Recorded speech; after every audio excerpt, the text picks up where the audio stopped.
over a river mountain, and then they hit inside clip 1. From there, they have to transition and go to outside zone 2, which is pretty challenging. It's along a wall that kind of borders that river. They need to get their bumpers really close to the wall. We have the outside zone hash mark painted, about a box on the ground through the whole zone. They need to fill that zone, then go to outside zone 3, which is a really tricky one to get at. It's on the wall, on basically right in front of us here in the judges tower.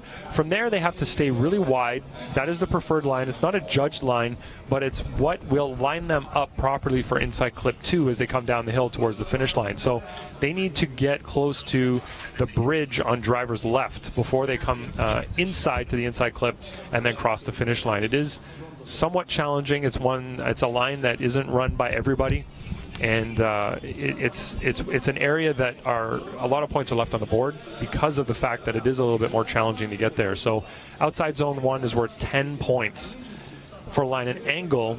The rest of the clipping zones and points are all worth 5 points each for a total of 30. And I believe the biggest, like I said, areas of concern here are going to be outside zone 1 and the final inside clip, which is inside clip 2, just because they're more difficult to attain. They're a little bit harder to get the car positioned properly for, and it's a little more risk involved when you get it right. Now, what is your impression of the way that you guys have laid out this track? I mean, there seems to be not too many configurations that you can actually run here because of the tightness of it, and this particular layout seems to give the best opportunity, especially in tandem, for very close matchups. Is that by design? We wanted to make a layout that was challenging yet led to good tandem, and like you said, it's a long, narrow parking area up here. And there wasn't a lot of room for many transitions or turns. We had to basically make a teardrop shape to get them into the parking lot and back out.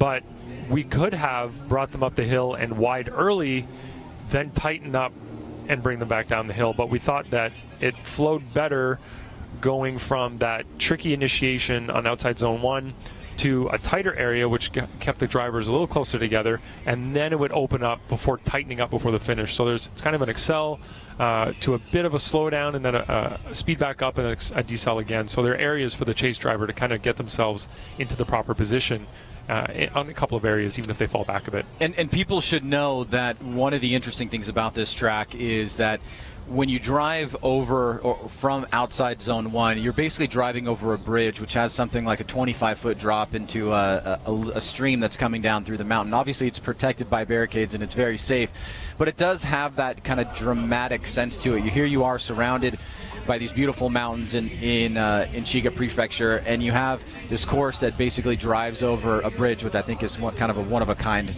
type course. Yeah, it's really cool. When we first came here, I didn't expect this type of scenery and that type of bridge over that river that comes down either.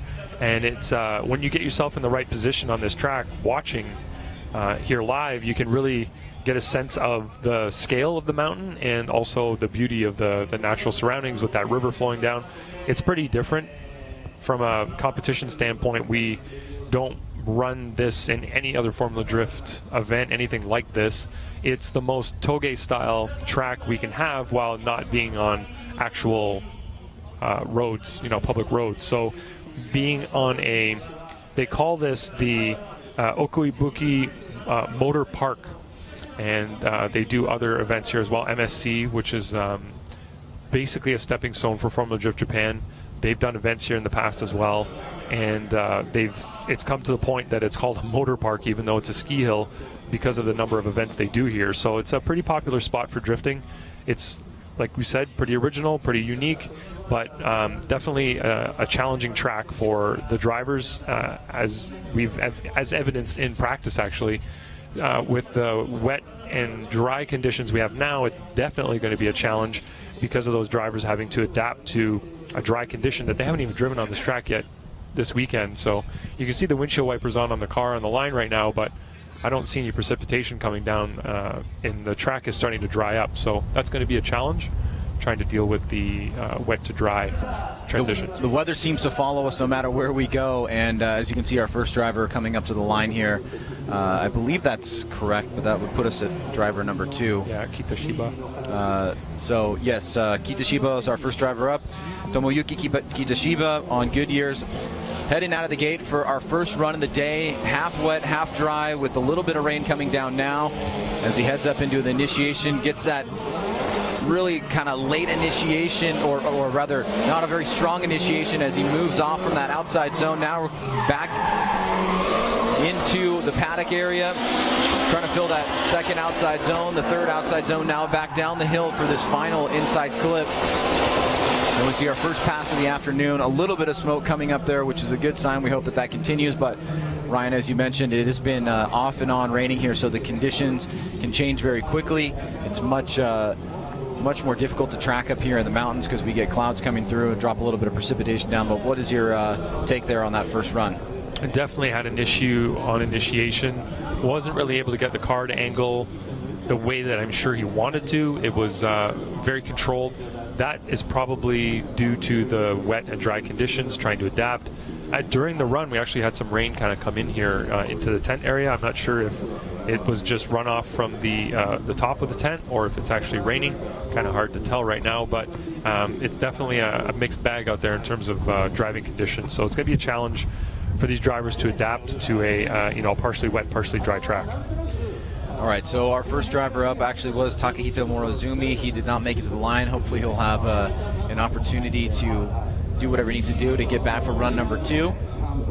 But for Kitashiba and his score getting ready to drop here, we'll see what the standard is for the first run of the afternoon. And it's 45.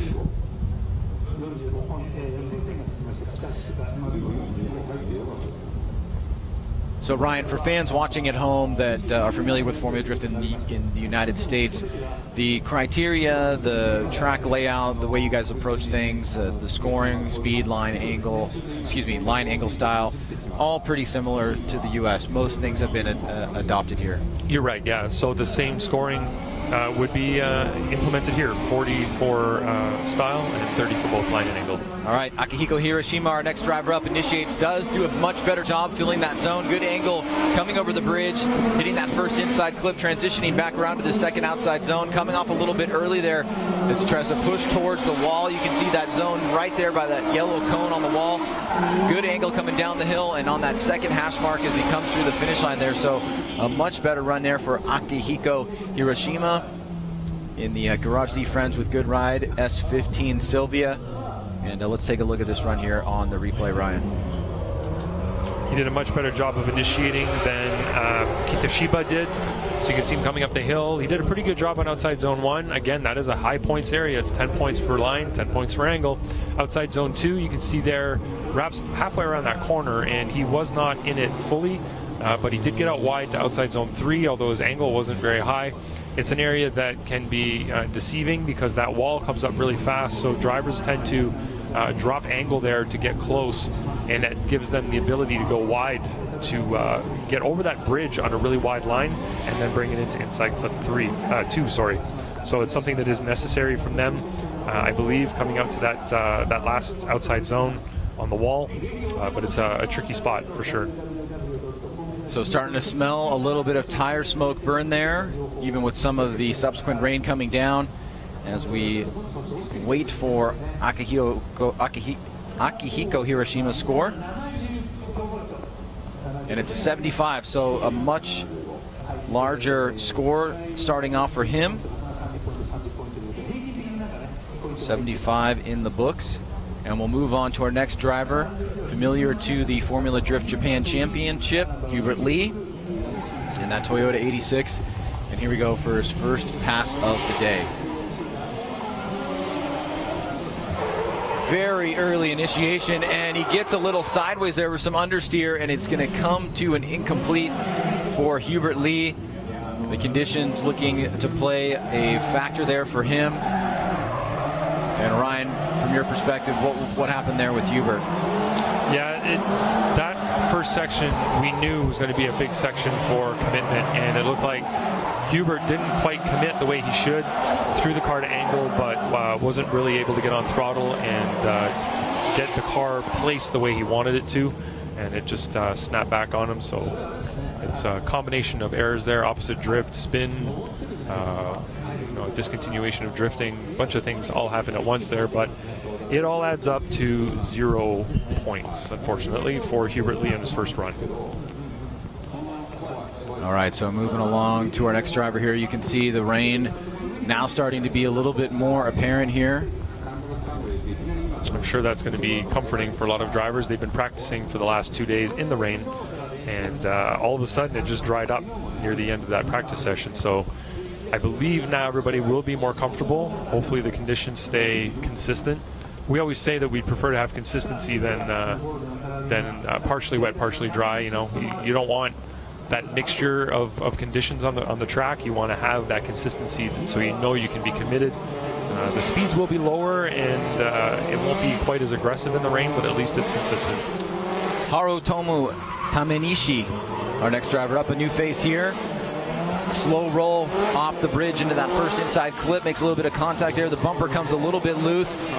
He does fill that outside zone, kind of lacking some of the forward momentum here as he reaches out to that third outside zone, and then tight there, and the bumper just barely hanging on. As he gets a full pull, he'll score and be in the books. And Ryan, as you know, as we take a look at the replay here, there are 3 buys up for grabs, so some of the top guys looking to get a immediate pass into the top 16.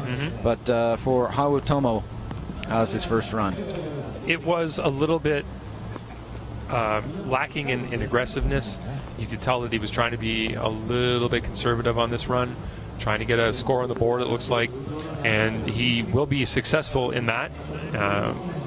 It's to be seen if he was aggressive enough to get the score that he was looking for. But like you said, some buy runs will definitely be up there. So you see what kind of score he got, and he ended up with a 65.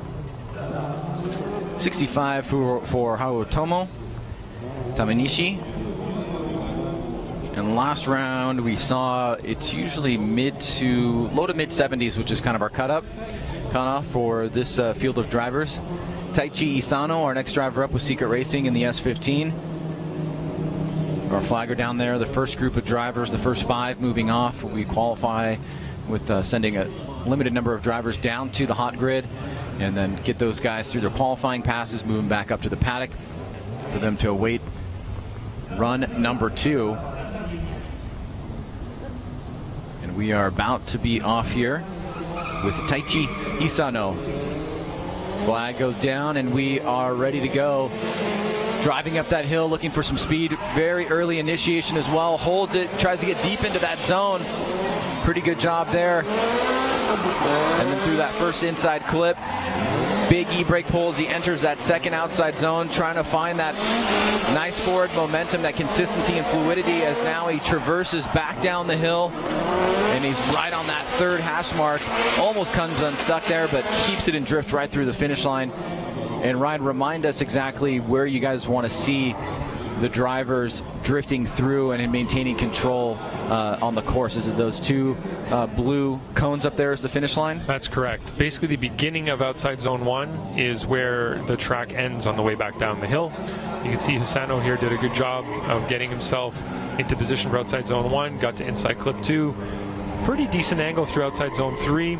He didn't reduce his angle as aggressively as some of the other drivers at outside zone 3. Did a pretty good job there and carried it through the finish line. So going to get a score on the board and get himself into position for a more aggressive second lap, hopefully. So Taichi Isano with Secret Racing in his S15, away to score on run number 1. We've got a 45, a 75, a few missing drivers, including Matthew Hill. Yeah, Matthew Hill broke his foot. Jin Horino and Shinjiro Saito. But it is Isano who comes in at a 68. You can see where the areas of improvement lie for him, but he'll have a score nonetheless. And we will move right on to our next driver, which should be Suji Yoshino in that HCR 32. As he waits at the line. One of my favorite cars right there, 4-door R32 Skyline. Love that car. And he's off, comes through the chicane, starting to build momentum and speed up the hill. Goes for that weight transfer initiation. A lot of angle in the car and goes really deep into that first outside zone. Makes contact with it. Given what we've seen in the past, that is going to be an incomplete. But he will take this opportunity to feel out the course nonetheless. And what we saw there, Ryan, is some of the areas of the course that were dry between the runs quickly got wet. So drivers really having to manage the feel of the course, which is constantly changing from half dry and half wet to now full wet, which may be better for some of the drivers. But what happened here on this incomplete? It was a nice initiation, just probably misjudged the level of grip that was on the surface there and got himself a little too wide in outside zone 1. He's lucky he only got a tap on the foam blocks, which are there to save the cars, so really no damage was done.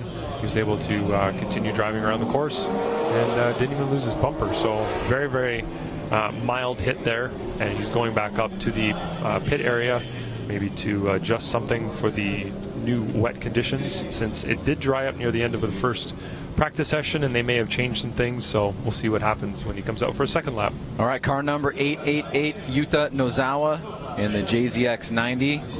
First that we've seen so far in a field that has many JZX 100s and 90s. And our two missing drivers that put us to Yuta, Edmund Chand and Shinjiro Saito, familiar faces of the series. Unfortunately not able to make it, but here we go with Yuta Nozawa. Gets that initiation right between the third and second standing cone, and again going too deep. Big understeer there and two incompletes back to back. So the conditions as they change here with the falling rain certainly making prey of some of the drivers. And Ryan, we know that from your guys' course layout and also from the drivers and their comments back, that outside zone, the commitment there and the initiation are so critical to setting up the rest of the course. And it looked like the wet conditions just got the better of them there. But what's your take? Yeah, we pointed that out in the drivers meeting. We talked with a couple of the drivers at first drivers meeting yesterday, and they pointed out that due to the we had changed the scoring from last season to this season. So in terms of laying out the line and angle scores, we have a different amount of points to distribute throughout the course. So we had distributed the points a little bit differently than last year because it went from 35 to 30 points. So we had to adjust that for this round, and we decided to put a full 10 points on outside zone 1 because it is such a challenge to fill it properly.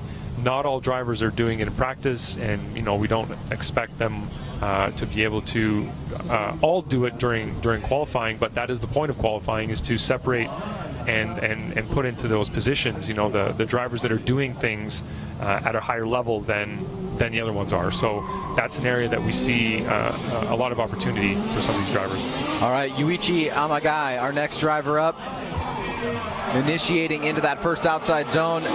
Much better job clearing that zone.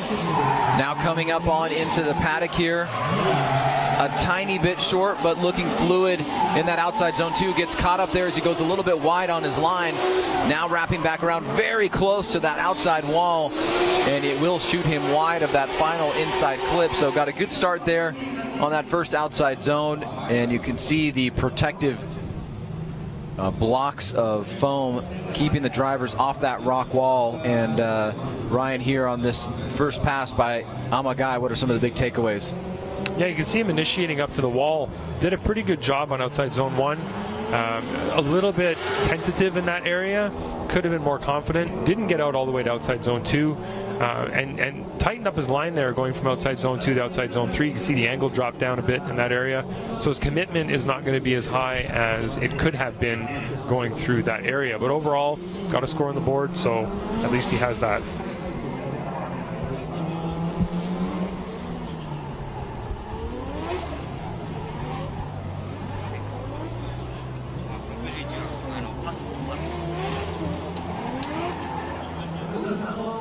All right, so waiting the score on Yuichi Amagai, representing Perfect Style in that S15. Getting a decent first pull there. Love seeing some of the fans throw their scores out there. Playing right along with us here. So far, our highest score of the afternoon, ladies and gentlemen, is a 75. We've got a couple mid-60s. We've got a 45 and a few no-shows and quite a few zeros. And it's a 66 for Yoichi Amagai. As we move right along to our next driver, another familiar face for fans of the Japanese series here, James Tang, residing in Hong Kong, representing TRC, and he is in the sister 86 to the other RSR vehicle. So James trying to figure out how to best deal with the wet conditions here. The rain now slowing, starting to see some slivers of bright skies out on the horizon there, but nonetheless there's still a lot of clouds looming. So here we go, James Tang, run number 1. Let's see how he does coming up into initiation. Kind of slow rolls it, plays it safe, is able to get decently filled into that first outside zone. Has to sweep back around to get into that first inside clip. A little bit of a hiccup there on the forward momentum on outside zone 2. Now back on the throttle through outside zone 3, and then tight line there through that final inside clip. But he will get a full pull here. And Ryan looks like he was a little bit tentative in places, but most importantly, he gets a score on the board. Yes, very tentative coming up the hill. You can tell that he was not fully committed. Came in pretty slow. Managed to get into the zone despite his lack of commitment coming up the hill. And you could tell he was not committed throughout the entire run. It was very tentative throughout. He wasn't really very aggressive in the way that we'd like to see from these drivers. But he managed to hit the points that he needed to get a score, so he will get a score on the board for that run. But hopefully he's able to put something together that is a little bit more aggressive on the second run. All right, so we will wait for James Tang's score. And for those of you watching at home, you have 2 places you can watch here. There's those of you that are watching on the Formula Drift YouTube channel. You can also find it on the Formula Drift website at formuladrift.com/live as James Tang drops a 66 right after Yoichi Yamagai. So both places you're able to watch the broadcast here in English. Also, if you're interested in the Japanese broadcast, you can find a link to that on the Formula Drift Japan website.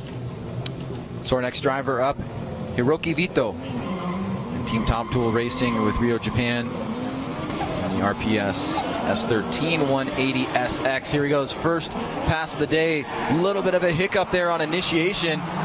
Struggles to find the best line there, and looks like he's about to shut it down, and he does. They were struggling from the onset there, Ryan.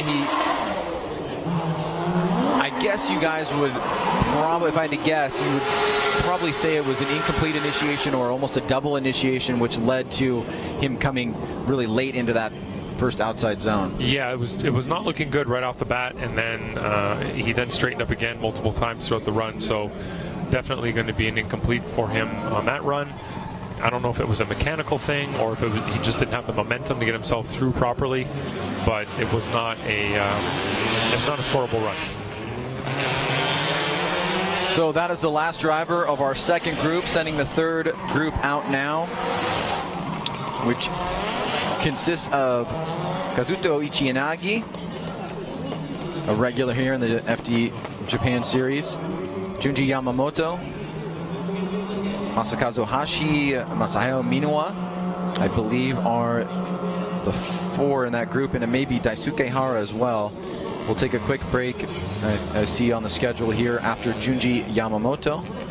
So we'll have 2 drivers before we get to our halfway marker in this, what was to be a 34 driver field, 35 driver field, which is now dropped down to 28 with some of the drivers going out, the mechanicals. But let's see here what he has. Kazuto Ichiyanagi initiates nice and early, holds that angle. He's going deep into that zone. Is he going to hit? Oh, and he does. very aggressive approach there, and it was the foam pads that actually caused him to make that big mistake. I am still seeing some potential scoring going on here, but Ryan, I think at first pass that may have gone over the line into the incomplete realm. It certainly looked like it did with that foam wall tap and the straighten that happened just after that. Would have to say that on first blush it looks like a 0, but we'll watch the replay again here just to confirm that, and I'll confer with the other two gentlemen here and see what they say, but he definitely went off there, hit the wall. Yeah, pretty straight. The reinitiation was one of the bigger aspects of that. Yeah, he almost pulled it off. It was very close. So trying to thread the needle there, went a little bit too far. Luckily, the foam pads saved the vehicle, but nonetheless, it did cause an incomplete for him, so he will receive the... So the question is, if the foam pads weren't there, would he have been able to drift through? Yeah. But I believe the foam pads do save enough drivers from some serious damage. The very first time we were here, I believe somebody went to that rock wall and made a pretty big mess of the rear quarter panel of the car. It might have been Yamashita maybe, or somebody like him. Yes, it has kind of the double feature of a wall. Not only is it hard, but it's also variable surface. Not smooth at all. Not smooth at all. It's not your typical, oval concrete wall. It is a natural rock wall that is quite rough and ends up making a lot of damage on especially on a car that has some of the contents cut out of a trunk. The trunk will just fold right up and a lot of unpredictable damage. Yeah, right? It is. Yeah, it's not a nice square hit. It's definitely one that will make a lot of irregular damage and is kind of hard to repair. All right, so no rain right now, and this has been the longest period so far. Jun Ji Yamamoto first pass up, initiates real early, tries to get back on throttle, but comes out of the zone early, so he does not fill that first outside zone. Now trying to find himself in sync here with the course, but a little bit short there on that second outer zone, passes that third outer zone, big angle through that final inside clip, but he does go a bit wide there, and it all kind of started with that initiation, which got him to pull off of that first outside zone way early, and then he just seemed to be offline the remainder of the course. So quite a few mistakes there, but he will get some points on the board of what happened here on this run. When you look at that uphill portion, we're looking at an area that is very difficult to judge right now from a driver's perspective, the level of grip. You can see that there is some smoke coming off the tires at some parts of this track right now. So as you come up the hill, you're wondering, is there actually grip there? Is it dry? Is it wet? If you go in too fast thinking it's too dry, but it's wetter than you think, you're going to end up in the foam barriers. But if you come up and you assume that it's slipperier than it is, and you come in a little bit slower, as Yamamoto just did, you end up not going out wide enough. So it's really difficult to gauge what type of speed and aggressive level of aggressiveness you should apply to that situation coming up there. So it's been tough for the drivers, and you can see some dry spots out there right now, and definitely hard to gauge. So the inconsistent conditions still playing a pretty large factor here as we wait for the scores to come in for Jun Ji Yamamoto, his first pass of the day. Scores mostly in the mid to low 60s, and we got a 52 for Jun Ji Yamamoto. He will definitely want to improve on that. Highest score so far of the day is a 75 by Akihiko Hiroshima. But we still have the second half of the round of 32 drivers to go. We'll take a quick break and be right back and finish up our first run here at Okuibuki Ski and Snowboard Park.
Welcome back, folks, to G-Shock Presents Formula Drift Japan. We are halfway through the first run of qualifying here in somewhat wet conditions. And just between the time that we left for commercial break till now, it has continued to stay pretty dry, and we see areas on the course where it is drying up quite a bit. So we'll see how that has an impact on drivers. Our next driver up, number 202, Masakazu Hoshi, in the S15 Silvia, representing ZSS Racing. Scores in the mid to high 60s predominantly so far. Big initiation there. Does a pretty good job of filling that zone. So Hoshi looking solid from the onset. Fills that outside zone, number 2, pretty well. First time we've seen that. A little bit of smoke coming up here. So some similarities to Fuji as, he just pulled some angle out of it right through the finish line. But overall, looked like an aggressive run. Seemed fairly confident and was able to manage the conditions pretty well, Ryan. Yeah, did a great job. He really predicted how the grip would be available to him out there despite having not really driven in these conditions. It's pretty dry, but you can see that he did a great job in outside zone 1, got the car to angle, filled the zone pretty well. Missed part of outside zone 2, wasn't too bad though, probably one of the better ones through that area. And then outside zone 3 to inside clip 2, not a bad job at all. Like you said though, he did pull angle out just before crossing the finish line. He did cross with angle, but just not as much as he could have. I don't think it'll affect the score too much though, as you can see. An 84 from him. Good committed run. That's what we want to see from drivers. So scores dropping really quickly there with confidence regarding Masakazu Hoshi, your current leader now with an 84, and that score will definitely hold for the rest of qualifying. Our next driver up, one of the, I think the lone female here this weekend, Masami Noah, the wife of the other Minowa, who's been very competitively strong this year, as she takes her first pass, looking to make it into the top 32 and has a good shot of it here with just needing to get a score on the board. Heads up into initiation, gets that e-brake, pull back on throttle, pulls out of that first inside clip, dangerously wide there, and she does hit the permanent structure, which is just butted up to the temporary structure that lines the course. And you can see that was starting to happen a little bit as she initiated and headed for that wall. Ryan, what transpired there with Minowa? That was very close to being way worse than it was. That she's lucky she just tapped the very edge of the bumper and got the kind of the corner of the tail light, just shifted the corner of the car in a little bit. But you can see here as she drives up, gets the car to angle very slowly and ended up way inside, which shot her wide after that. And it's just not the right line. She needed to go deeper and then bring the car into inside clip 2, but she ended up not deep, which sent her kind of straight off up towards the outside of the course in that area. And oh yeah, I got to enter. There we go. My mistake. So we got our score entered for Masayo, and unfortunately it will be a 0. But that's the unpredictability of trying to gauge where the grip is, how much grip there is coming up the hill. They'll get that car looked at now. She's backing into the pit area and get it fixed up. Wow, so definitely ouch there for Masayo Minowa. She'll have the pressure on her for run number 2 as she needs to get a score on the board to make it into the top 32 for tomorrow. But let's move on to our next driver, number 85, Daisuke Hara in the S15, heading up the hill. Lots of speed here. Early initiation at that third standing cone. Great job managing speed. Pulls a little bit of angle out of the car, but is able to fill that zone. Hits that inside clip. Good transition back around. Now he's in the second outside zone. Pretty decent job there. Could have been a little bit deeper, but overall, a nice run here by Daisuke Hara, who finishes up very tight on that final inside clip, just rubbing it with his bumper. And Ryan, we always have to clarify that really when drivers hit those inside clips, there is a certain allotment that it is allowed for tapping, and as long as you don't go too deep on it. What have you guys said to the drivers here this weekend? Yeah, you don't want to be knocking it over with the broad side of your car. If you just tap it with the corner of your bumper, it's not that big of a deal. You really just want to get close to it, and a slight tap, not that big of a deal. So not something to be really concerned about. It's if you hit it with your door or with the side of the car, then clearly that's an error where you would be way offline. And we're looking more at the car itself, where you are on the track, what your line coming up to that area was, and so you really just have to be in control and make it look good. An 80 and 8-0 for Daisuke Hara. Good run there, puts him into the top 3 so far here in qualifying, and obviously he'll have another chance at it as well. But a good start there, and you can see the overall commitment that he had to the run that gave him that score. So Takashi Inome, Takashi Inome, our next driver up. KS International, Orbis Racing in the S15. Leaves the gate, comes down through the chicane, heading up into initiation. Snaps right to a little bit of e-brake pull, but he's going to fill that zone. Great job there. Now big angle as he hits into that first inside clip. Transitions back around. Sets himself up to fill that second outer zone. Looking pretty strong here. Trying to build that forward momentum. As now he heads back on the course. One more throttle blast through the finish line. And Takashi Inome, nice first pull there for him in run number 1.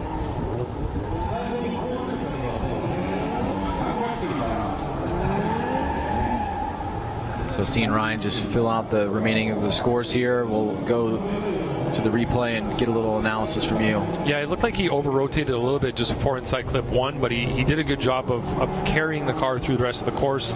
You can see here a lot of wheel spin, probably a bit of a wet setup still on the car, but definitely one of the more committed runs that we've seen so far, so his score should be pretty high.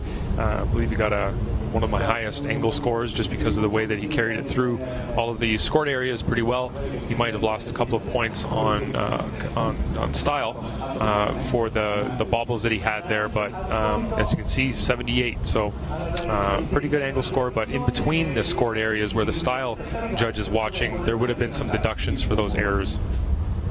All right, so you probably saw that we did skip over Daichi Oshiro, another regular in the series, and this is a guy you certainly will know, Takahiro Fukada in the JZX 100, heading up the hill, initiates big long e-brake pull, manages to fill that zone, now drawing that line to that first inside clip. Smooth transition back around, another e-brake pull to get settled, back on throttle here as he swings out to that outside zone, fills it pretty well, and finishes up. So a good run there by Fukada overall. And Ryan, one thing I wanted to ask you is, do you guys focus a lot in this series, the drivers here, especially when it comes to tandem, with the deceleration areas? Yeah, we will talk to them about the decel areas for the next meeting, which will be the tandem meeting, which will be this evening after qualifying's done. And we will lay out what we're looking for in terms of the decels throughout the course for tomorrow. It does come into play even here in tandem.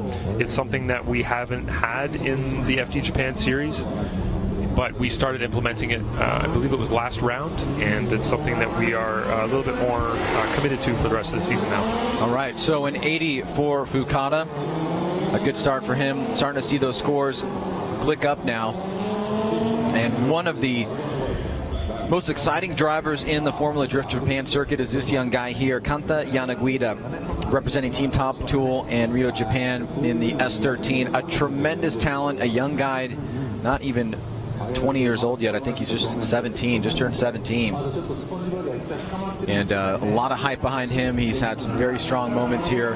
He's a great qualifying driver, but he's also a tremendous head-to-head driver as well. Let's see how he does here. You can see the aggression right out of the gate, flicks it, is able to pull through that first outside zone tremendously. Has a little tiny hiccup there, but carrying a lot of momentum here as he drags that rear wheel right through that outside zone, and you can see the confidence exuding from this young driver.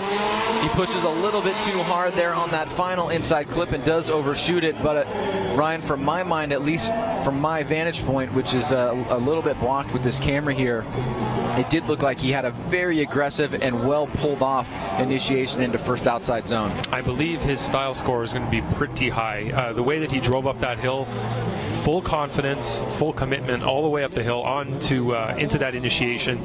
Then outside zone 2 did a great job there, and just, you can see, very aggressive on the throttle through the rest of the course. Overshot inside clip 2, so his line score will suffer a little bit in that area, but overall, a great run from Yanaguida. That's the kind of run that we like to see, and you can see that represented in his style score and the overall score as well. An 86 for the young driver. Moves himself right into the top spot. So great job there. Beautiful execution. And it's Yoshitaka Ogane. One of 3 RX-7s, I believe. Competing here this weekend along with Mad Mike. And Yamamoto. Here we go. Big flick there. Lots of angle. Has to pull some out, but is able to pull through that area without giving himself an incomplete. Strong performance so far in the aggression category. And the style side of things looking pretty strong here. A bit wide on that final inside clip, but did really enjoy from the main camera shot coming up the hill just how quick his rate to angle was on his initiation. Even though he pulled some out there, it was pretty spectacular. And here you go, here's his replay for run number 1. Yeah, like you said, he did have to pull a little bit of angle out there, but the rest of the run was really strong. Look at his transition. You can see the angle that he's maintaining through outside zone 2, and the nice smooth arc that he's drawing around there. But what he didn't do is go wide enough after outside zone 2. Maybe he left it a little bit early, and that caused him his line to be adjusted in terms of what he was, required to or asked to run, and what actually happened. So he ended up going wide from inside clip 2. All right, so a 76 for Ogane. And just 7 drivers left before we complete our first run in the top 32 qualifying. 3 buys available with the drivers that have gone out in mechanicals, and our next driver up is Hayato Miyoshi. Big angle transfer there, fills that zone nicely, back on throttle, headed through that first inside clip, right on that first hash mark. Good aggressive transition back around, and he is continuing where he left off in Fuji. Strong performance here, bit of a wall tap, and now coming down the hill. And that may have been the best job of checking all the boxes, especially with that high commitment area of outside zone 1 that we've seen so far. So Ryan, take us through some of the high points here for Miyoshi. Look at the amount of angle he carries through outside zone 1. That is exactly what we want to see. He's using his momentum and then using the angle in the car to slow it down. Great angle at inside clip 1. Great angle through outside zone 2 as well. He comes out really wide on outside zone 3. A little wall tap there. Doesn't lose a whole lot of angle, but a slight adjustment. And as he comes down to inside clip 2, maintains the angle over the finish line. That was a really smooth, clean run. So great job there, and this is the longest period of time that we've sustained no rain. So we are starting to see not just a little bit, but a lot more moderate smoke from the vehicles. And there he is, your new leader in 88, just outside the 90s, which I'm sure that we'll see. But nonetheless, a very strong score that will hold for him as the top score so far. But this guy right here, another driver that has really been on a tear lately, Wataru Matsuyama. Great performance in Fuji. Didn't get the result that he wanted, but looked tremendous overall in practice and in qualifying. So let's take a look here at driver number 530, his first run of the afternoon. Slow roll initiation into it, but hits that outside zone, stays pretty deep there. Nice job on that first inside clip. Aggressive flick back around. E-brake pull, gets back on the throttle here, fills that outside zone and extends it. His line way out to that outside zone 3 and through that final inside clip.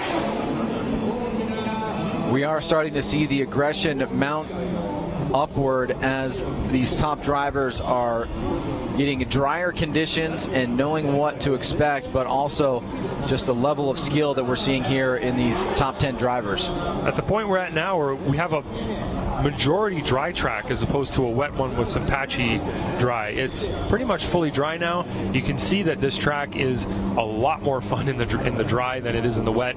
The speeds that they're achieving, how aggressive they're driving, and the angle that they're able to maintain while being aggressive on throttle throughout the entire course. So it's definitely livening up now. We have, like you said, about 5 drivers left to get through in the first round of qualifying, and now we're going to get to see a lot of our top-ranked drivers in dry conditions. So Wataru Matsuyama trading barbs with Hayato Miyoshi, taking him over as the #1 qualifier, and I think that was well-deserved there. Just 1 point outside of the 90s, and we know that the top 5 drivers are more than capable of getting into the 90s here, especially this gentleman here, Koichi Yamashita. Very popular here with the Formula Drift Japan fans, the JZX Mark II, I believe, 100. Here we go, his first pull of the afternoon. Gets right into that outside zone, and you can see fills it completely, just knocking over that outside marker. Smooth, fluid transition. Notice the lacking of the e-brake. He's using the momentum to get the car around. Throttle control and drawing a great line there, and you can see some of the differences there between some of these runs where drivers are using e-brakes to set themselves up in certain areas of the course, and other drivers are just managing using steering angle and momentum of the vehicle, and that looks like something Yamashita did very well. Yes, he did. We love to see momentum being used throughout the course, and you can see that he did a great job of doing that in the latter half of the course. I'd say the more important first part there, the outside zone 1, he was a little bit hesitant. There was a little bit of a correction, but again, that was his first foray into a dry track here, so he did a great job of managing his momentum and getting out to the entirety of the outside zone 1. So it looks like he got some punishment there from the line and angle guys, and he will drop down on the score relative to the other 2 scores that we've seen so far. And we do know, Ryan, that we do have 10 points for line and angle in that first corner, in that first outside zone, so that obviously hit him pretty hard there, but nonetheless he does have a generally decent score that he can build upon as we move along to our next driver, Shinji Minowa, the husband of Masao, and he will be our next driver up in the JZX 90. Very competitive driver, sitting in the top 4 right now, just outside the top 3 of Andrew Gray, Shing Yin, and Mad Mike Widet. Here is Minowa, big e-brake pull, but fills that zone, gets back on the throttle, may leave some points on the table there from what we've seen on that first outside zone. Pretty good job on that second outside zone, trying to draw a smooth, fluid line to that third outside area, and now down the hill, pretty tight on that final inside clip. So we are seeing some drivers maybe pull back a little bit on that first outside zone just to make sure that they get it right and not take too much risk there, but maybe leaving a few points on the table in doing so.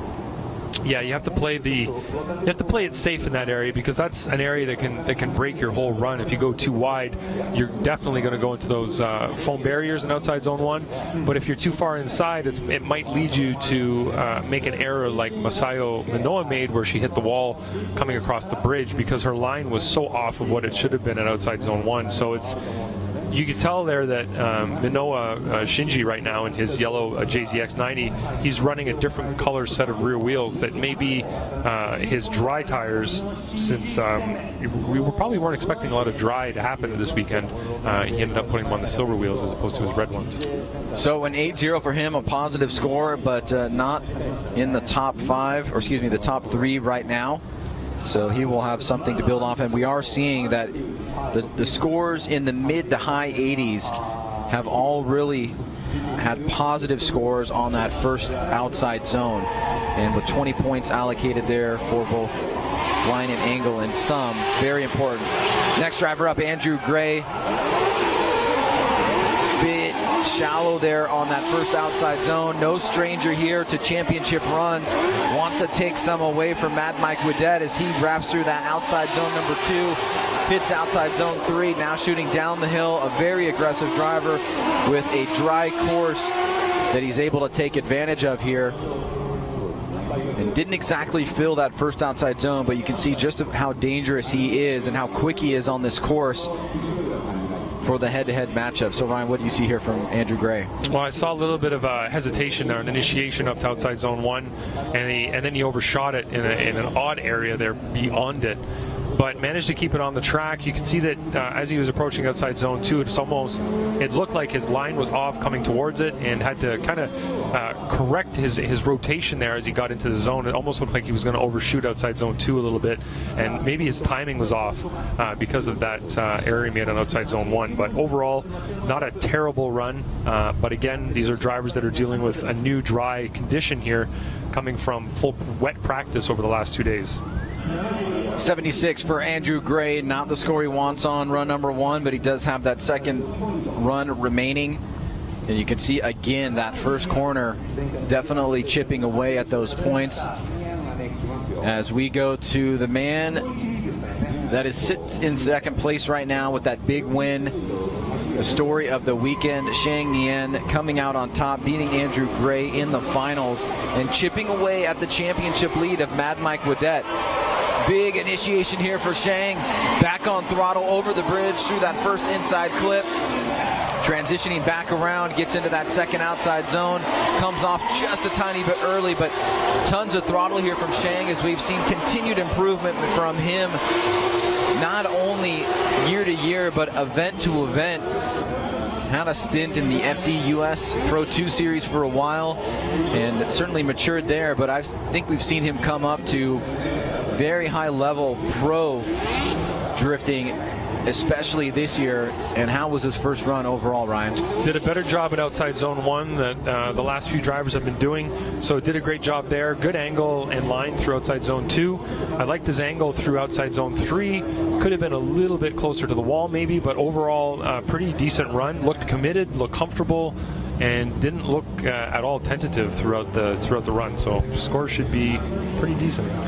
So the wild man, Shang Nian, very unassuming if you see him in the paddock, drops in 82, but his driving on the track is often described as checkers or wreckers, and more recently it's been checkers for him, starting to develop that consistency and a very high level talent that he has taken from power vehicles and all of his time spent with Andrew Gray, and currently sitting outside of this man right here, Mad Mike Wadette, on an absolute tear the first half of the season. 2 wins back-to-back, high qualifying positions, but a mechanical in round 3 got him knocked out in top 32.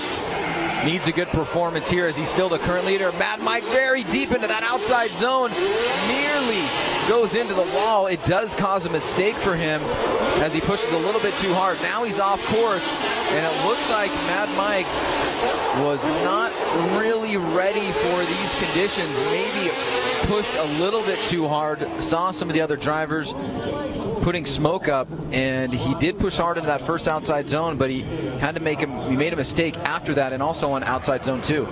Yep, right off the bat, you can see that he got into outside zone 1, but way too deep near the end of it there. Almost hit the bridge, had to adjust his angle and his line for inside clip 1, went off course at outside zone 2, corrected his angle and his line there, and then managed to do okay in the last portion there in terms of how positioned his car was, or sorry, how planted his car was, but definitely made some errors on that run. It will not be a good score overall for him. I'm sure it's one that he's going to want to improve on his second run, as that was not indicative of, I guess, the level of driving he's been achieving during practice this weekend.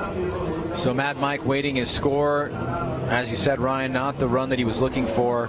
And under these dry conditions, he had an opportunity there that he could seize on, but was not able to pull it off. And did go off course in outside zone 2. It's a 61, so it's a score. It gets him into competition, but it's not the positioning that he's looking for, and certainly does not want to go up. Or rather, he would like to take advantage of that bye if he could. So 3 open spots.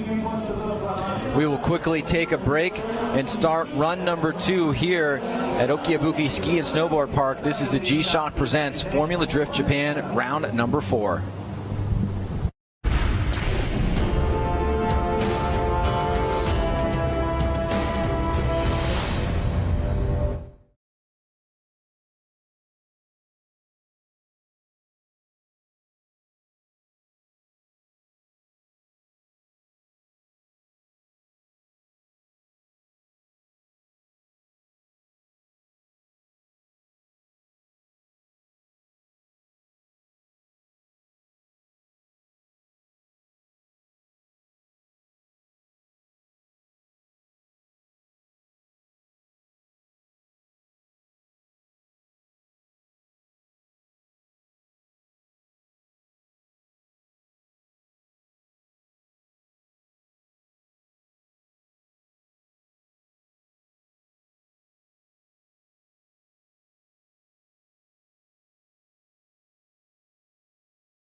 All right, and we are back here. The G-Shock presents Formula Drift Japan, round number 4, Okuibuki Ski Park and Snowboard Park here in the Shiga Prefecture. We are in central Japan, just northwest of Nagoya. We have finished the first run of qualifying, and we're headed into run number 2. Mad Mike Widette came in with a score of 61, who's got some work to do, but right now our leader in qualifying with an 89 is Wataru Matsuyama. And now we will go back to the bottom of the grid. Takehito Morozumi, a 45 on his first run. It will get him in, but no. Oh, didn't have he missed it. He missed it. Okay, that was Kitashiba. All right, so this is Morozumi's first and last run in the endless S15. Making good work for what he's been given here. That one-run opportunity, not pushing too hard, but not ultra-conservative, looking for the best position so far. And let's see how that scores with the judges on his first and last run of the afternoon, Ryan. Yeah, he's definitely not confident on his initiation. You can see outside zone 1, he could have been deeper, he could have been faster, he could have been more committed, but managed to make it through. Didn't go deep in outside zone 2, low angle at outside zone 3. Like you said, this is better than no run. He's putting together something that he hasn't driven in the dry at all, because he stopped practice when it was probably wet. And this is his first dry lap of the weekend. So in terms of trying to get a run together, having not driven in these conditions, pretty good job. All right, so hearing it directly from one of our judges' mouth, we've got Ryan Lantane also sitting in the commentating booth. Ryan, what are you doing? You're doing line? Doing angle. Doing angle. Ryan is doing angle. Robbie's doing line. Robbie's doing line. ADN is doing style, and it's a 67 for Takehito Morozumi. So able to pull it off there, and he will be into tomorrow's competition. And this was our first driver up. Now he is up for the second run. Tomoyuki Kitashiba in the S14. Trying to better that 45. Let's see what he can do here. Oh no, not looking good, and was not able to snap to angle there. Has to shut it down. So he will have to settle with that 45, and that will put him at the bottom of the pack in terms of qualifying. So unfortunately, not able to better that 45. We do have a few incomplete runs out there, so he's not at the absolute bottom of the pack, but those zeros, which if they do turn into double zeros, will not find themselves into tomorrow's competition. And you can see here, Ryan, that he just struggles with that initiation. What happened there? Yeah, didn't have enough momentum coming up the hill. Misjudged the speed that he should have been driving coming up there. The grip level is going to be much, much higher than it was when the track was wet. And as you can see now, the track is pretty much entirely dry. So you're dealing with a whole different grip level. You need to have a lot more speed, a lot more momentum. You have to be more aggressive with your initiation. Your setup is different. I don't believe he was driving with us here last year, so this is probably his first time driving here in the dry at all. And it's just it's a situation that's hard to deal with and hard to predict. Some drivers take a chance and they make it work, but in his case, he was a little too conservative and it did not work for him. Number 67, Akihiko Hiroshima up next in the S15, Silvia. Good score for him on run number 1 at 75. Let's see if he can better that as he leaves the line out of the chicane. Weight transfer into an e-brake pull. Pulls out of that first outside zone a little bit early. Hits that first inside clip. Nice smooth transition back around, but has to get on that e-brake there as he comes up a little bit short on that outside zone. Right up against the wall there. May have tapped it and finishes up his run number 2. He will be done for the day and trying to better that 75. So taking a look at his run here, Ryan, what was some of the bigger takeaways? It seemed like a low energy run. It wasn't really exciting to watch, but he managed to check a few of the boxes that he needed to throughout the run here. He had angle, in a couple of the right areas, but his line was definitely lacking in outside zone 2. Definitely lacking angle at outside zone 3. He got close to the wall, and it looked like he took almost all of the angle out of the car. Didn't straighten, but it was not the amount of angle you want to be carrying through that area, so he's going to lose some points. Definitely from angle, definitely on line, and on style, especially commitment side of things, probably going to lose some points there as well. Again, a low energy run. I don't know if it conveyed very well over the replay or over the live stream system, but watching it live, it was not exciting.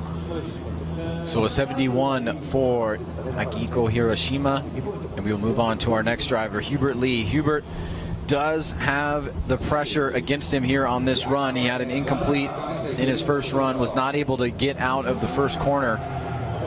So let's take a look here at run number 2 from him.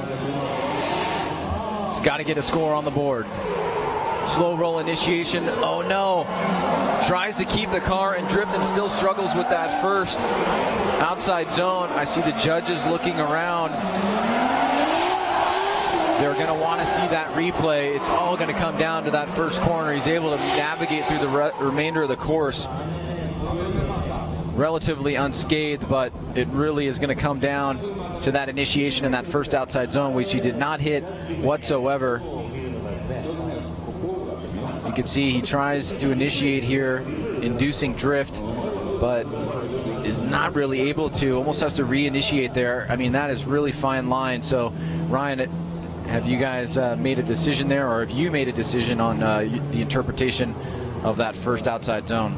Once we watch the replay, you get a feeling when you watch it live, and then when you watch the replay, it either is going to reinforce that feeling or going to show you something that maybe you missed, but that definitely reinforced our feeling that it was a pretty serious straight. You had to reinitiate afterwards, so it's going to unfortunately be an incomplete for him.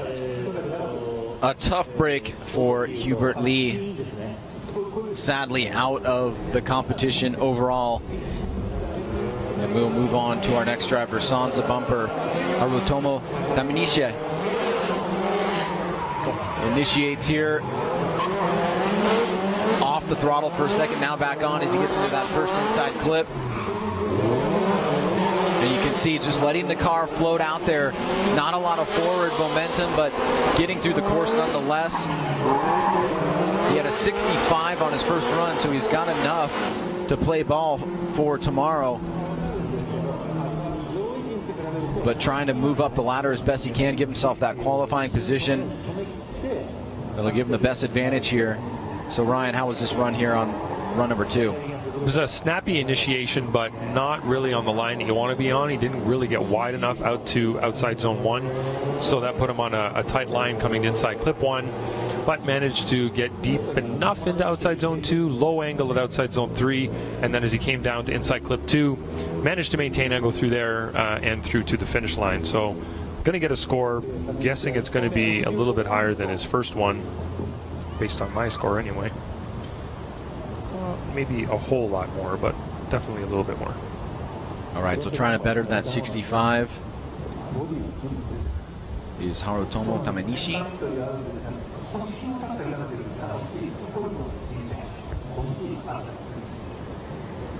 As we now have seen a lot of dry conditions. It's a 72, so he will have a little bit bumped north of his previous score of a 65. And he can go back and rest for the rest of the day as we move on to our next driver, Daichi Inaso in the S15. He also has a high 60 score, 68. Daichi Inaso, second run and final run. Comes over from the wall, initiates, big e-brake pull, now back on the brake, keeps those rear wheels in the outside zone. Nice and tight there on that first inside clip, into that second outer zone. On throttle here, drawing a pretty smooth line, puts a lot of angle in the car as he comes down the hill. And pretty impressive second half of the run there, with a bit more unbridled aggression and seeming to let it go there, but able to maintain a pretty nice line with good angle towards the end. So the second run for Daichi Inaso, Ryan. Yeah, it was a good run. It was a little more high energy that we've been seeing over the last few runs, so good level of aggressiveness in the driving from him. Good rotation there. Outside zone 2, managed to get into it. Outside zone 3, I don't know how close that was to the wall specifically, but his angle was lower than you'd like to see there. I don't know if that was a result of being so close to the wall he had to drop the angle, but going to lose a couple of points there. But overall, better than his first one. All right, so it's a 75. He also moves north of his previous score, 68. And it's going to be number 321, Suji Yoshino. Up next in Ryan Lantane's favorite car. I love an R32, especially sedan. Pressure's on. He had an incomplete on run number 1. Initiates, gets through that first outside zone. The hardest part is over. Just needs to maintain here. Get a score on the board. Not a lot of smoke being drawn up here, but he is managing his way through the course relatively well. And he did what he needed to do there, just get a score on the board. He was able to do that and get through that first outside zone unscathed, as opposed to his run number 1.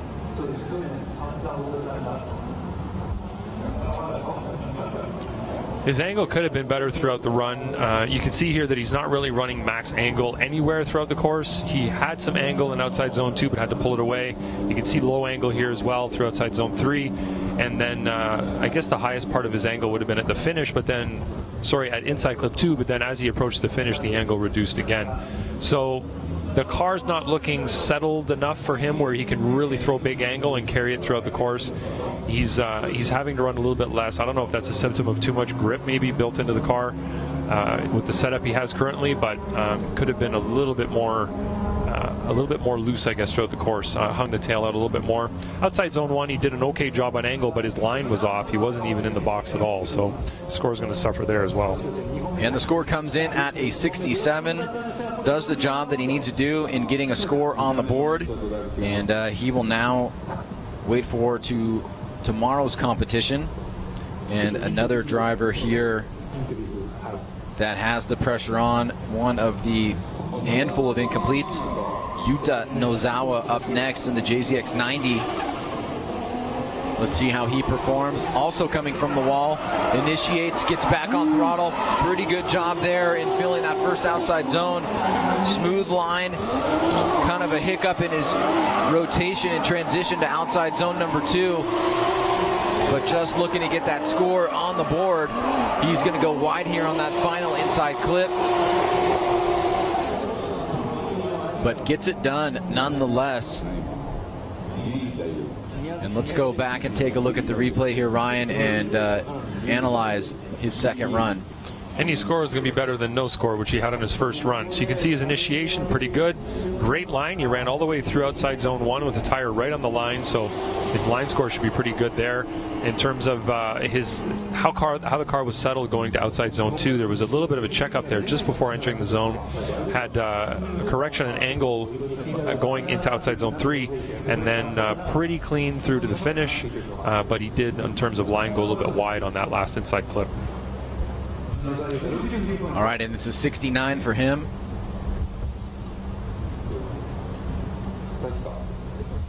As he is able to get out of that area of non-competing for tomorrow. So good job there.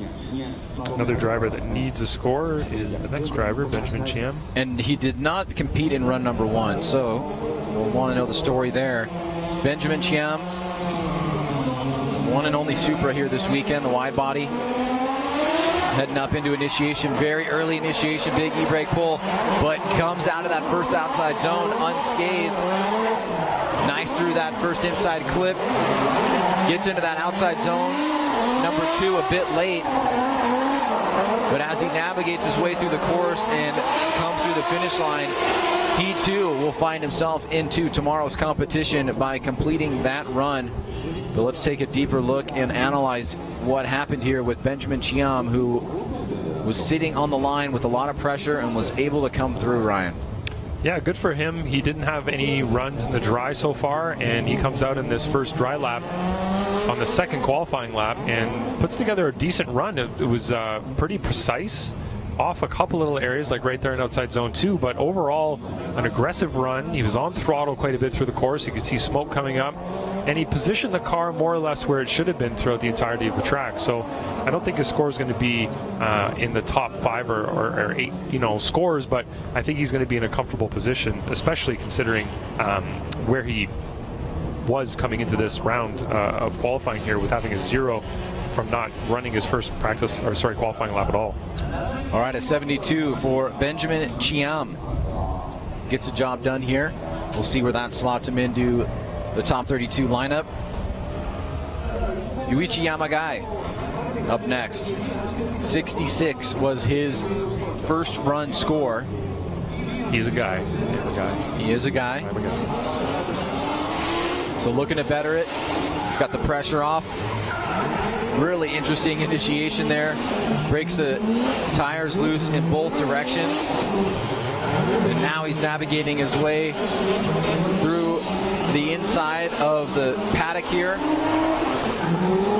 Leaves that outside zone down the hill. Pretty tight on that final inside clip.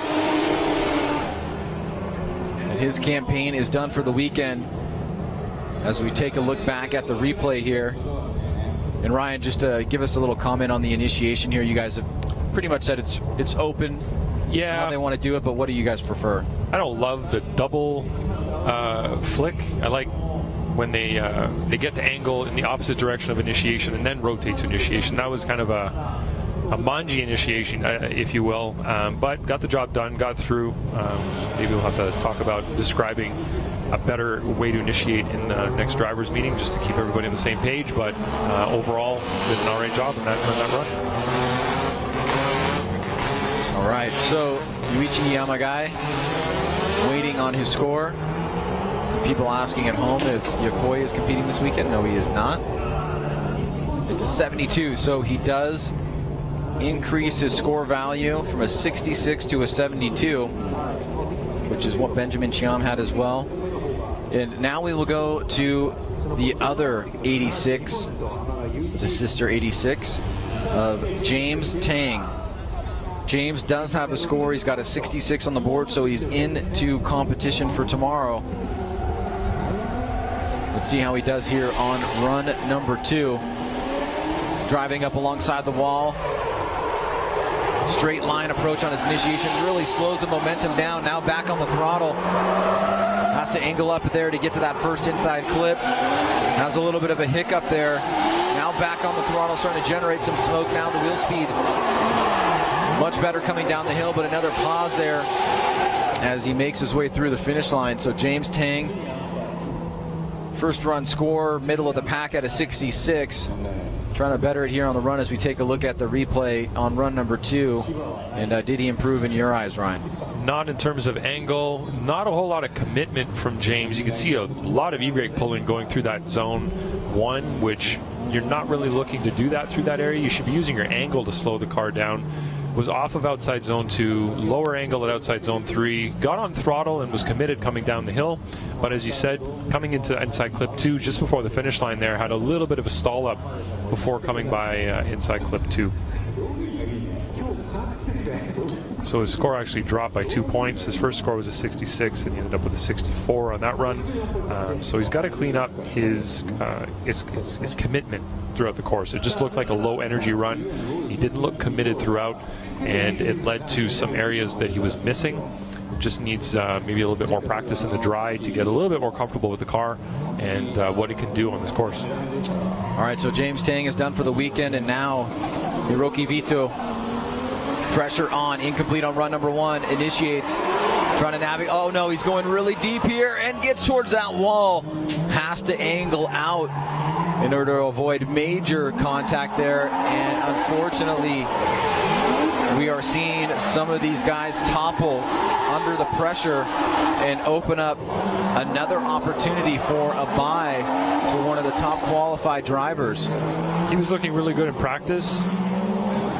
Practice was wet, and maybe that added a bit of something to do with it. Also, there's the competition pressure that comes in when you start qualifying. So maybe that also had something to do with it. But you know, we see that from time to time. It's unfortunate. We've seen Ichiyanagi compete with us for a couple of years now, different chassis, but definitely did not put it together for that run, unfortunately. So Hiroki Vito. Yep, with that incomplete on the second run, leaves him out of competition. Here is Ichiyanagi. Kazuto Ichiyanagi in the PS13. Strong competitor, very popular in the series, but he also is under pressure here. He has an incomplete on his first run. Let's see how Ichiyanagi does here on run number 2.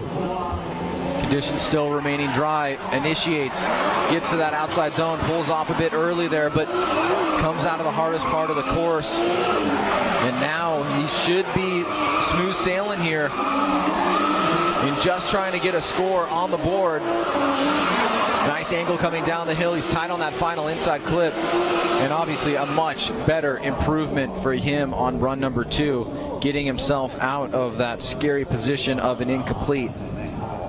As we take a look at the replay here, we're still seeing some guys tentative on that first outside zone, Ryan, but for the guys that have incompletes, it's really just about managing getting through the course without a zero. Yeah, you could see even when he zeroed out on his first run, he did the rest of the course, and it looked great. And you can see now that he's putting it all together.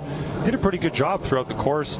Slight angle adjustment there towards outside zone 3, but overall, he looked committed throughout the course. The car looked settled. He looked like he was confident where he was placing his car, so it ended up being a pretty decent run. So we're just waiting for the score to come in here. I think they're all entered. Just waiting for it to come up, and the 77. A very respectable score there for Ichiyanagi, Kazuto, and that will put us just about halfway through our second lap here, as now big clouds starting to come through and cover up what sun was out. Not sure if it's bringing rain with us, but we move on to our next driver, Jun Ji Yamamoto. He's got a 52, a very low score. Nice initiation there, uses the momentum to fill that outside zone. Pulls some angle out there before that first inside flip, now transitioning into that second outside zone. Banging off the wankle, as they say, and through that final inside flip. He finishes up his run. He had that 52. I think he'll better that. He had that one little mistake. He had to pull some angle out of the car on that after that first outside zone, Ryan, but he seemed to have a lot more confidence after initiation. Yep. Just give me 1 second here to do some mathematics. All right, Ryan's doing some math. You can see right there, that's where he had a little bit of reduction in angle, and it caused him to be tight on that first inside clip. It didn't set him up as well as he would have liked to for that outside zone. But he will get a score on the board, and he does have that 52. So if he could get into the mid-70s, it would make a much better positioning situation for him. So we'll see how it goes here, and it's a 68. So a 68 for him. He does improve pretty well, does not get into the 70s. But as we are now halfway through the second run, we'll take another 5-minute break for those watching at home. So grab a drink, do what you got to do. We'll be back in exactly 5 minutes here at round 4 of the G-Shock Presents Formula Drift Japan Championship. We'll be right back.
All right, and welcome back. And look at this, folks.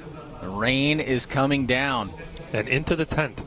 Yes, it's blasting us right in our face. But more so than for us, the drivers remaining in the field of competition all have scores except for one. And she's going to be coming up after this driver. So the rain may play a role in the overall qualifying scores, and it is coming down light, but enough to make a difference, especially on that first outside zone. You can see that the sprinklers are on. It's not big fat rain, it's not sideways rain, it's just nice and light. It's light rain. It's enough that the track is completely wet now from the earlier dry conditions, so this is going to completely change all of the dynamics on the track. The drivers are going to have to adjust their speed and especially their initiation, how aggressive they are and how quick the angle they're going to be getting. Speed that they're coming up the hill is going to be very important. They don't want to come in too fast because they're going to end up in that nice foam wall that is protecting them from the rock wall. So it's one that they have to be very careful with. Masakazu Hoshi, our next driver up, he has an 84. He's in a good position here. Driving up pretty aggressively. Oh, boy. Oh, no, and may pay the price for it. He does. Did not anticipate it well enough. And you can see that is where the foam walls really pay their benefit, because that car was going directly into the rock wall and he was saved. So Ryan, is this just a matter of not anticipating it well enough, or trying to thread the needle and going a bit too far? No, that was definitely not being he did not adjust his speed to the conditions, but you heard me as he was coming up, you could tell it was too fast. From the outside, I don't know. I guess from the inside, maybe it didn't look that he felt he was going too fast for the corner. But from our perspective, it definitely looked too fast for the level of moisture that was on the track. And unfortunately, went into those foam blocks. But thankfully, the foam blocks were there for his sake, because that car was saved. Definitely, that thing would have been in much worse shape than it is right now. You wouldn't be driving off the course, put it that way. Yeah, and you're looking at the right-hand side of the vehicle there, and that's the side of the vehicle that came in contact with those foam blocks. So looks more aesthetic, maybe minor damage there. Certainly could have been way worse. And as we get him off course, our next driver up is our last remaining driver with an incomplete. It's Masami Noah. She also made contact, not with that wall, but actually with the temporary wall that connects the concrete barricade and makes up the bridge that actually goes from the street, the public street, into the parking area, or this paddock that we're calling it, of the course. And she pushed a little bit too hard there, so she's not going to be able to afford another incomplete if she wants to make it in the top 32. It's a huge opportunity here for her to try and get a score, but the weather has made it so that the conditions are now much more unpredictable, as we saw there from Hoshi. And now she'll head up to the line in a do or die moment here, trying to make it into tomorrow's competition with her husband Shinji Minowa, who we will see for his second run. A few drivers down as we try to complete the course cleanup here and get it back to regular working order. Yeah, they want to make sure they get those foam blocks back in position in case another car gets up into that rock wall. And I've laid down on those foam blocks, and it's kind of like a memory foam. It's kind of like a nice sleeping mattress. You could like cut out a nice little outline of you and make a cool bed. Maybe we should borrow some of those for our tonight. Rock hard beds that we're sleeping on. Yes, we are staying here on site. We're not staying at a hotel. We're actually living in the forest this weekend, so it's very exciting. It is. We're at one with nature. All right, do or die moment here for Masami Noah. Out of the chicane. I think all focus is going to be on the first outside zone. Initiates. She keeps angling the car, throttles out through it, and as she got through the toughest part, managing her way. No! Too bad.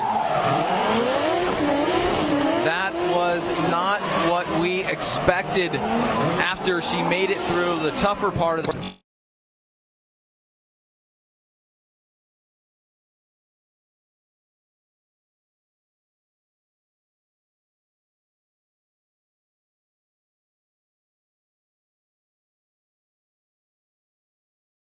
level of grip and how much speed she needed to carry. She didn't get wide in outside zone 1, but she made it. As she came here, the car just snapped on her. She wasn't quick enough to counter steer. The car over-rotated. It looked like she rotated way too early anyway. She should have carried that a little bit further to get herself out to outside zone 2 properly, but it just snapped on her and got out of hand, really. So a bummer there, a big letdown for her and for all the fans here that wanted to see her make it into the top 32 tomorrow. But we've got more business to get to. Daisuke Hara, our next driver up in the S15 on Team Good Ride and Team Pro Pat. Second, yet an number 1. Slow rolls it into initiation, but gets the timing just about right there on that first outside zone. Makes good work of it. That first inside. Also rubber bands around, but he's able to hold it. Comes up very short on that second outside zone. And you can see here battling the conditions, trying to manage a run that it ends up getting scored, which it will. I don't know that it's going to better the that he had on run number 1, but you see just what the drivers are working with here. It was this light mist that came down and rained for about 2 minutes or so. Now it's let up a little bit, but it's just enough to make the course more unpredictable than we saw in run number 1. You can see some smoke coming off the tires in a couple of areas on the track. So although it looks wet from our perspective up here, it might not be fully wet in some areas on the track. So these drivers are dealing with some varying conditions, which makes it very hard to get through a course while trying to be accurate on zones and clips. All right, so it's a 61 there for Daisuke Hara, and he will hold on to that 80 from his run number 1. Daichi Oshiro is out of competition. We'll pass him over and we'll go to Takashi Inome in the KS International Orbis Racing S15. He has got a middle of the road mid-pack score of a 78. It's a big ask maybe to better that here on run number, or excuse me, yes, he does have a 78.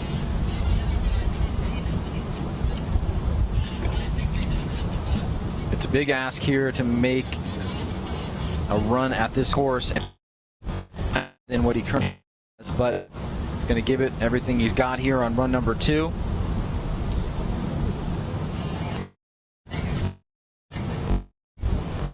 We're just hearing some radio chatter about some vehicles that are trying to make it from the pre-grid for run number 2. We'll see if we can dive into that a little bit further. Back to business here. Kashi initiates. E-brake pull. Manages to get into that first outside zone. Just tapping that inside clip, transitioning to outside zone 2. Staying deep there. Nice line being drawn. Keeps angle. Draws it out and then powers through. Pushes into that final inside.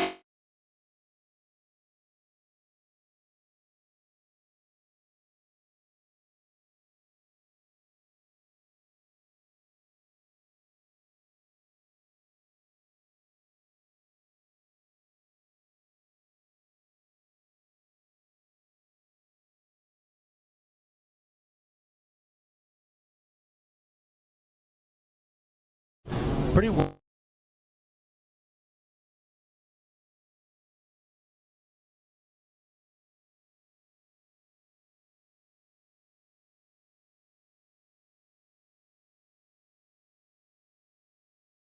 Especially considering the going on for us today. So waiting on the scores to drop here. Run number 2 for Takashi Inome. There it is, a 71. So he will stand at a 78 on his first run. And that takes us to our next driver, Tadahiro Fukada, the Tanabe SSR Team Dunlop driver in his JZX 100 Mark II. Also a solid score of an 80. Very tough to better it in these conditions, but certainly possible with a driver of his caliber. Great job filling that first outside zone. And now through that first inside clip, he's making good work of this track so far. Fills that second outside zone really well, draws a smooth, fluid line to outside zone 3. Big angle here coming back down the hill. And I've got to say, even with the semi-wet conditions, he did a great job there overall in managing that. And with you guys, Ryan, kind of judging on this sliding scale of the weather, what was your takeaway here on run number 2? Yeah, he could have more angle in outside zone 1, but he did get deep into outside zone 1, so that was a great move from him.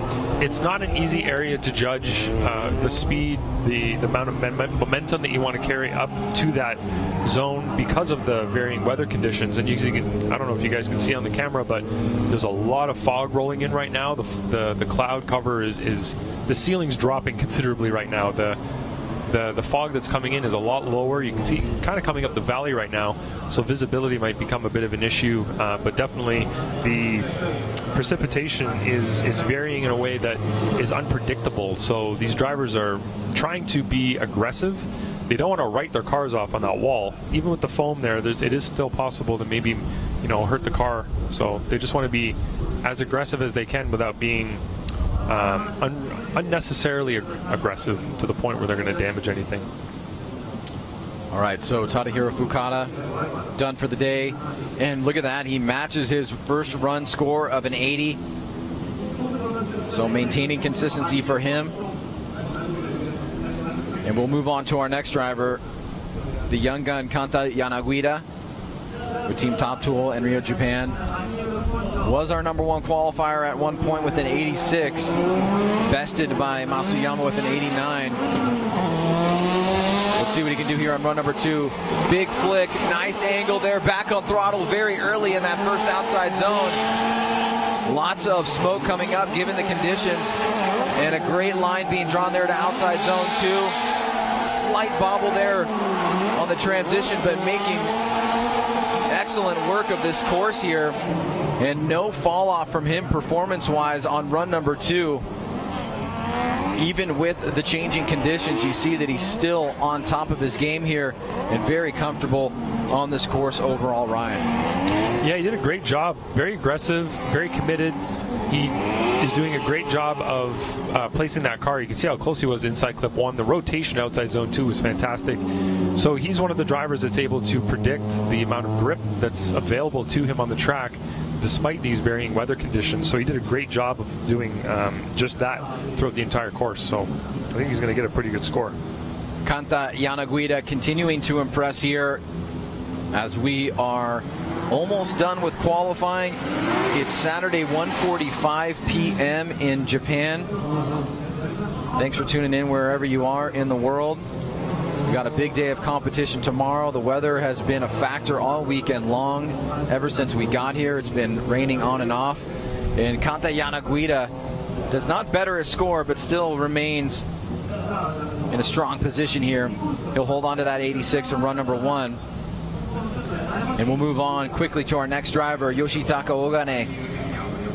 In one of 3 RX-7s, as we mentioned early on, he's got a 76 on his first run, and he is known for those big flick initiations. Let's see what he's got here. He slow rolls it this time, plays it conservative, not a lot of angle in outside zone 1, and now, oh no, big angle there. He's going to keep the angle in the car, but really lose forward momentum. So because of that mistake, and also probably because of the first outside zone, the lack of a big initiation, he'll suffer in his score. But Ryan, we'll see what happens here on his initiation, and then also what happened in outside zone number 2. Definitely a textbook park in that area right there, and I'm not talking talking about a park that is intentional, that's trying to hurt a chase driver. It's just he was got himself to an angle, a level of angle that wasn't to be maintained through there, and it was potentially going to go off the track, so he had to slow it down. It's not as apparent watching the replay, but watching it live, you can see it was a massive park right in that area that could have caused him to either spin out or have an error that would have sent him off track, but he managed to control it, stay on the course, stay at angle, just ran out of momentum there, so going to be affected by the style side of things for sure. All right, and he will move down in his score of 61 from a previous score of a 76, so he's going to hang on to that 76. That's what's going to keep him in the positioning of the top 32 bracket when we get done with the day here. The remaining scores are all fairly high scores, with the exception of Mad Mike Widet, who sits at a 61 right now, looking to improve, one of the lower scores that we saw in run number 1. But this driver right here was our number 1 qualifier as well, Hayato Miyoshi. Solid driver with an 88 in run number 2. Woo! Big flick there, holds the angle and times it pretty well. Has to pull a little bit of angle out of the car, but a great job there in terms of his overall commitment to that first outside zone, filling that second outside zone. Heavy throttle as he moves his way down the course. And as we get through the finish line here, we'll want to take a look at that initiation again. Strong presence from him here. Had a great event at Fuji. And Ryan, just walk us through, if you can, what you saw here from this initiation. When you initiate the way he just initiated, it's a very fine line, but he managed to make it work. He went over one tire and didn't quite get as deep as he needed to. I guess his momentum dropped off a little too aggressively at the end of the zone, and had to correct a little bit to get himself up around the bridge to inside clip 1. But in terms of the overall run, it was a pretty high quality run.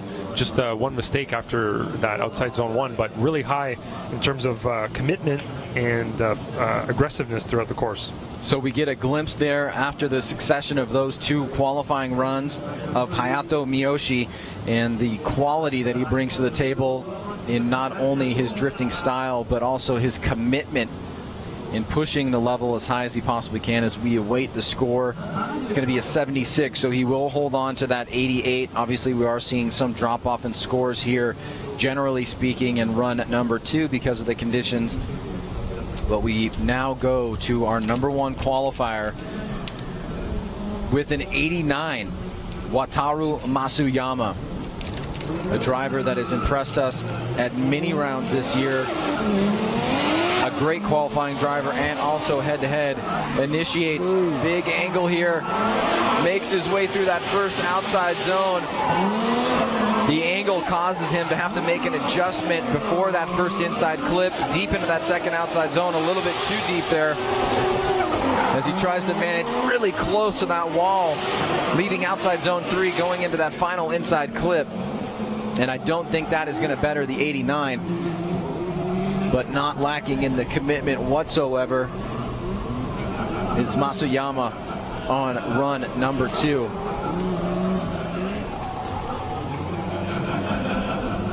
So Ryan, taking a look at his run here, obviously he had to pull some angle out of the vehicle.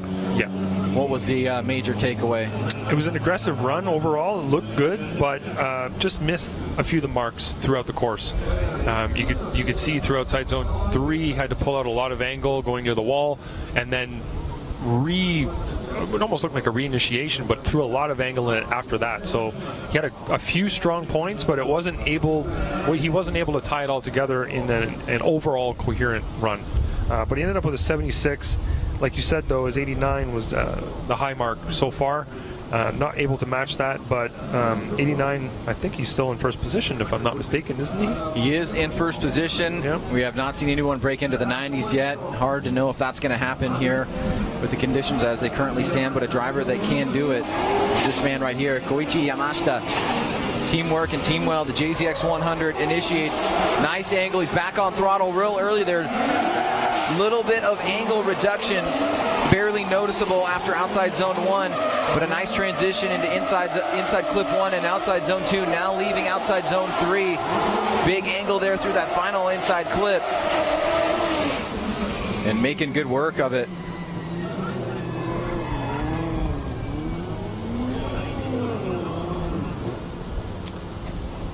Well, let's take a look here at this second run here from Okuibuki Yamamoto, Ryan. Looked like a good run. It wasn't as aggressive as we've seen a couple of drivers on outside zone 1, but he did a good job of getting the car to angle. That transition from inside clip 1 to outside zone 2 was really nice, especially from that viewpoint of the replay camera that we just saw, and did an overall good job throughout the course. It was fluid. It looked like he was able to maintain angle through the important areas of the course, and he ends up with an 86, which is an extra 10 points over his first run. So big improvement for him. Like you said earlier, we haven't seen a lot of scores higher in the second run than in the first, especially since the moisture kind of came back on the track. But oddly enough, now it's kind of drying up there again. So it was just a bit of mist that fell earlier and lightly coated the track. But now the guys are running on what looks like a pretty dry course. We're getting some smoke near the latter half of the course, so the grip level will probably back up again. Hey man, it's Jun Jie Yamamoto. His second run initiates into that first outside zone. He powers through, staying on throttle there. Big angle to that first inside clip, just makes connection with it. Back on throttle through that second outside zone. Could have been a little bit deeper there, but now draws a line to that third outside zone and powers down with big angle through that final inside clip, which he hits that second hash mark. Almost goes a little bit too wide there and pulls off the throttle towards the end. A solid second run for him, and he could move a little bit higher here. He had an 80 on run number 1, and the conditions are much more favorable now for him to better that. He drew a nice line through that first outside zone, Ryan, and do you see any areas where he made mistakes that may give him some deductions? No huge mistakes were made. You can see here he pulled out a little bit of angle at outside zone 3, but nothing major. It's kind of a symptom of going close to that wall. You got to pull a little bit of angle out so you can make that nice arc to get you wide from outside zone 3 to inside clip 2, but I think his score is going to be pretty good. Yeah, 87. Wow, so a big jump for him, and 87 is going to put him up into probably third place, maybe fourth place. We've got a couple ties here that we need to break, and a great job for him. Nice performance. But now we go to our final top 3. Some surprising scores here from our top 3 guys. Andrew Gray at a 76, Shang Nian at an 82, and of course Mad Mike Wedette at a 61. But first we go to Andrew Gray, the Power Vehicles leader and defending champion. Initiates into the first outside zone, kind of slow rolls it, comes off a little bit early there, so not fully filling that zone. Now looking much better now as he's back on the throttle. Could have been deeper into that second outside zone. So Andrew Gray putting up a lot of smoke on course and driving through with tremendous momentum on the second half coming down the hill, but not necessarily hitting all the marks in the way that we would expect him to. As we take a look at his second run here, Ryan, his initiation, not tentative, but kind of safe from what we've seen from Andrew. And what do you get out of the rest of the run? Yeah, the initiation could have been more dynamic. I know that's a word that doesn't really mean anything, but just how well he snapped to angle. It wasn't as quick and aggressive as we've seen some other drivers today, but did a great job throughout the rest of the course. Outside zone 2, good angle through there. You see the angle that he was carrying through outside zone 3 was really high while close to the wall, and managed to get to inside clip 2 just over the finish line as well. So he will better his score by 6 points, going from a 76 to an 82. So much better job there from Andrew Gray. But again, the show is tomorrow, and where these drivers stack up into the top 32 bracket is going to make a big difference. We had 3 buys that were available at the beginning of qualifying. We've had a couple W0s and a few mechanicals, so I'm not sure exactly where we stand now. It's got to be at least 4 buys. So the top 4 spots, very important here. And those top 4 spots are filled by guys with 88s, 86, 88, and 89. But Shang Nian, our next driver up, has an 82. He initiates. He's going to be on the inside of that first yellow line of the outside zone 1. Hits that first inside clip pretty well. Nice job on that second outer zone, right in the middle there. Big throttle through the third outside zone, coming down the hill with big angle. And he's going to be just on that third outside hash mark of that final inside clip. So Shang Nian, after an impressive performance at Fuji Speedway, sits in second place next to Mad Mike Wedette, trying to get as many qualifying points as he can. very similar angle score on his second run to his first one. Did a good job of getting the car to angle for outside zone 1. Pretty decent rotation there coming to outside zone 2. The car looked settled. He had a good amount of angle through outside zone 3, which we haven't seen a whole lot of drivers doing, and then maintained that angle all the way down through inside clip 2 to the finish line. So the car looked settled. He looked pretty aggressive. There's a lot of smoke coming off the tires now. It's to the point where the track is dry enough that we're getting a lot of rubber down on the track, and it'll be interesting to see if this is the exact same score. No better, no worse for Zhang Nian. You can see there the style judge up in the 30s. The remainder of the two guys, low to mid 20s. But our final driver of the day, and don't forget to tomorrow's broadcast, if you are not watching in Japan, you're watching the English broadcast somewhere in the States or North America or Europe or wherever you're watching from, all of the times are listed for each of the international time zones on our social media, particularly our Instagram page at Formula D. You can find all the information there. But Mad Mike Woodette, second run, he's got a 61. Much better job this time around on that first outside zone. And you can hear that quad rotor really going to town here. He comes off a little bit early on that second outside zone, trying to blast his way down the hill with big angle here. And he gets through the run in much better condition than he did the first time around. He had a big mistake at outside zone 2 on his first run, and Ryan will wonder where this is going to put him in overall. It's a good run. It's one of the better runs that we've seen. Is it a top 5 run? Well, we'll find out, but what do you think? Well, he has 8 more angle points than his first run, so that's going to give him a huge jump right there. Car looked way more settled. He looked more committed throughout the entire run. The angle that he was carrying through inside clip 1 could have had a better rotation from inside clip 1 to outside zone 2, to be honest. We've seen some really, really aggressive transitions there. His looked a little bit controlled. I'm just being very picky right now, but overall a pretty good run, and he gets an 87. So he will find himself in the top 5. Mad Mike Woodette with an 87. Wataru Matsuyama holds unofficially right now as our #1 qualifier. So Mad Mike Woodette will make his way back to the paddock. We will close things up here after a really turbulent qualifying at the beginning with rain coming down and causing a lot of problems. We saw a few wrecks. We saw some guys go into the wall, into the cushioning that we have here, but we will have a 32 competition tomorrow with a handful of buys with the guys that were not able to make it into competition, and a few that or one that got 2 incompletes. But that Ryan, that will do it for us for today.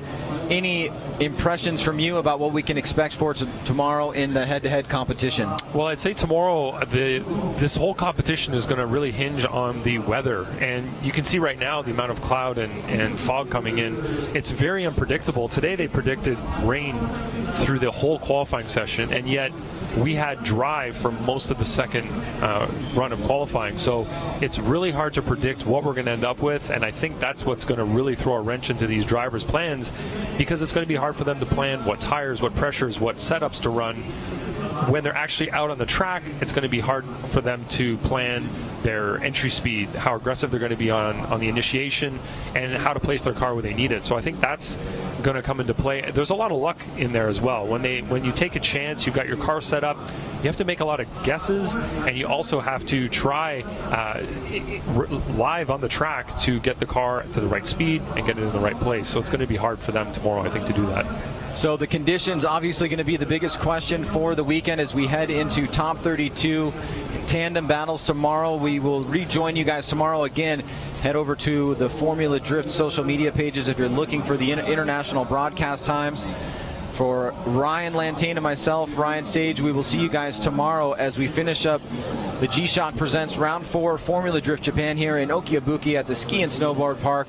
And we are done for today for qualifying. Thanks so much for joining us. We'll see you tomorrow. Bye.